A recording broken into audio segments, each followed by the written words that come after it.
যে খাদ্য বান্ধব কর্মসূচি যেটা 17ই আগস্ট শুরু হতে যাচ্ছে, আপনারা এটা জানেন যে এই বছর থেকে গত বছর পর্যন্ত ছিল প্রোগ্রামটা ছিল 5 মাস 50 লক্ষ লোককে 30 কেজি করে চাল দেওয়া হচ্ছে 50 লক্ষ ফ্যামিলিকে।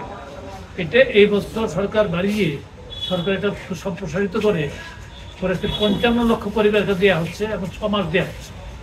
এই 6 মাসের প্রথম মাস হচ্ছে আগস্ট মাস, আগস্ট সেপ্টেম্বর অক্টোবর নভেম্বর এই 4 মাস হবে। ডিসেম্বর জানুয়ারি সাধারণত আমরা আশা করি যে আমন ফসল আসে, ডিসেম্বর জানুয়ারি বন্ধ থাকবে, আবার ফেব্রুয়ারি মার্চ এই 2 মাস দেওয়া হবে, আবার এপ্রিল থেকে বড় কাটা শুরু হয়, ওই সময় বন্ধ। এইটা নিয়ে আমরা আলোচনা করেছি।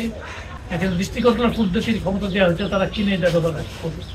আর আমার মনে হচ্ছে আপনারা কিন্তু এই ফেনী পৌরসভাতেই কিন্তু ওএমএস দেওয়া হচ্ছে। আপনারা দেখেন চালের মান কিন্তু ভালো, চালের মান কিন্তু ভালো। ঢাকাতে কিন্তু আমরা লক্ষ্য করেছি বিভিন্ন জায়গায় খোঁজ নেই, যেই চাল বাজারে 60 টাকা বিক্রি হয় এটাই 30 টাকা তো ওএমএস দেওয়া হচ্ছে।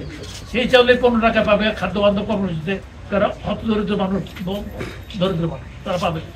এটা খারাপ মানের জিনিস কিন্তু দেওয়া হয় না। এককালে আপনারা বলতে পারবেন না, যারা একটু আমার মতো বয়স্ক কেউই নাই এখানে, এগুলা আমরা যে রেশনের চাল খেয়েছি আগে বন্ধ থাকতো, রান্না করতে এটার মধ্যে চুলার মধ্যে এর মধ্যে এগুলো আপনারা দেখেন নাই, আপনারা ভুলে গেছেন।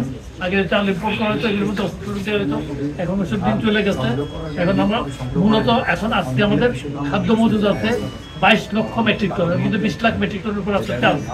আমরা অনেকাংশে নিজেদের চালের উপরে কিন্তু এই নষ্ট হওয়ার মতো সুযোগ থাকে না। আমাদের চাহিদাও প্রচুর, আবার চলে যাবেন, চাহিদাও প্রচুর। আল্লাহ যদি আমন ফসল ভালো করেন, আমদানিও খুব বেশি একটা করতে হবে না।